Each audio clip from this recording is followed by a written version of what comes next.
civil through Citizens Advice Bureau and others. And as I say, on that matter, I am more than happy to meet with Mr Whitten or indeed with his front bench colleagues. We are genuinely open. There is no, as I say, formula that we are saying these are the only matters that we are prepared to discuss. What we are saying, if there are matters that we can agree upon, if they are within our control, we will seek to do so. If they are within the domain of others, we will seek to encourage them, if that is the view of here. Other matters will require to wait both the outcome of an election and presumably the availability of legislative time. But the shape of reform will require endorsement and in some cases enactment by this Parliament, as I was saying. There will be those in this chamber and beyond with particular interests in the course of reform, whether Mackenzie friends or others, and they will want to ensure that their interests are protected, be they by the cause or constituency type. That is to be expected and welcomed. The ethos of Scots law needs to be upheld. The special requirements of island communities and sparsely populated rural areas need to be taken fully into account and indeed fully protected. But this chamber should not lose sight of the original diagnosis that the current system is seriously failing the nation, and that is why, where we have an opportunity to advance matters, even in a very minor way, we should take that opportunity. Neither vested nor narrow interests should have a part in our debates. There is no place for protectionism or parochialism. We will have our work cut out, the Government, this Parliament and the soon-to-be established new Scottish Court Service. But these recommendations can help us to meet the challenge. We await with interest the report of Professor Neil Walker, who is considering the issue of final appellate jurisdiction in the Scottish legal system, the new Supreme Court. As Lord Gill says, we need a proper hierarchy of appeals courts, and the whole system must be considered, and that is a matter factored in by Robert Brown.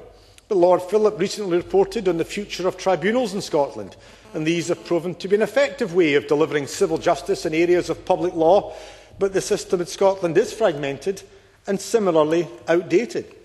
We need to determine if an integrated tribunal service for Scotland can improve the operation of existing tribunals and perhaps may develop the capacity and expertise to handle cases currently before the courts.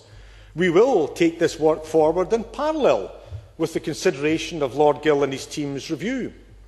Lord Gill also acknowledged the value that can be added by alternative mechanisms for resolving disputes, and by mediation services in particular.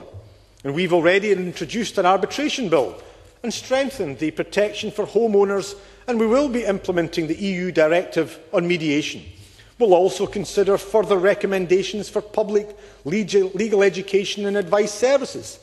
Parliament will be presented with our detailed proposals after public consultation. We will and do have a generational opportunity to seize, and we must all meet the challenge. I anticipate the debate and I look forward to the changes. We are happy as an administration to accept the amendments that are for us today. And as I said earlier in my contribution, this is a matter that we are more than happy to speak with individual members and indeed with front bench spokesmen. It is quite correct to say that this is a package of measures and we do require to seek to deliver it.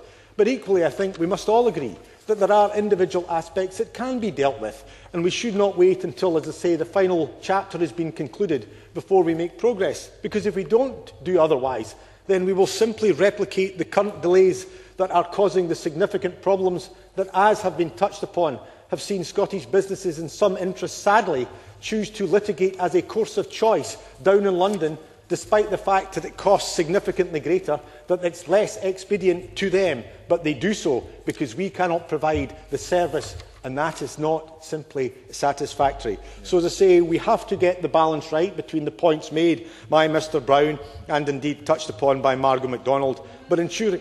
I will take one further point. Margaret MacDonald.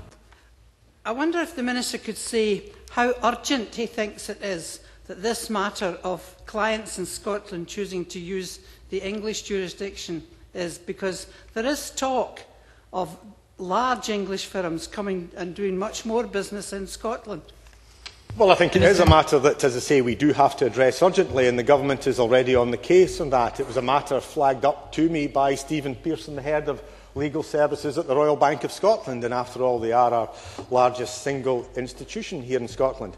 So we are doing what we can, and to the credit of the court service, the commercial court that has been brought in particular under Lord Reid, significant progress has to be made. Further changes are necessary. Some of them may very well require primary legislation, as Lord Gill touches upon.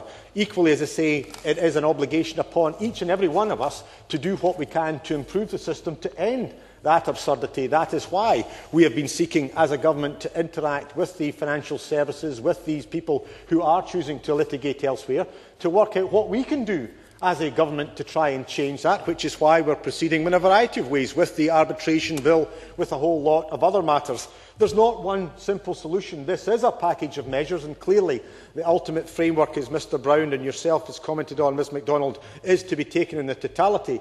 Equally, it is incumbent upon each and every one of us to make what progress we can to improve the system that is clearly, as Lord Gill says, not serving us well. I am proud to have been serving in the Scottish legal profession. It is an institution that has, in the main, served us well, but because of the changes that Lord Gill has correctly touched upon, it is not doing so now.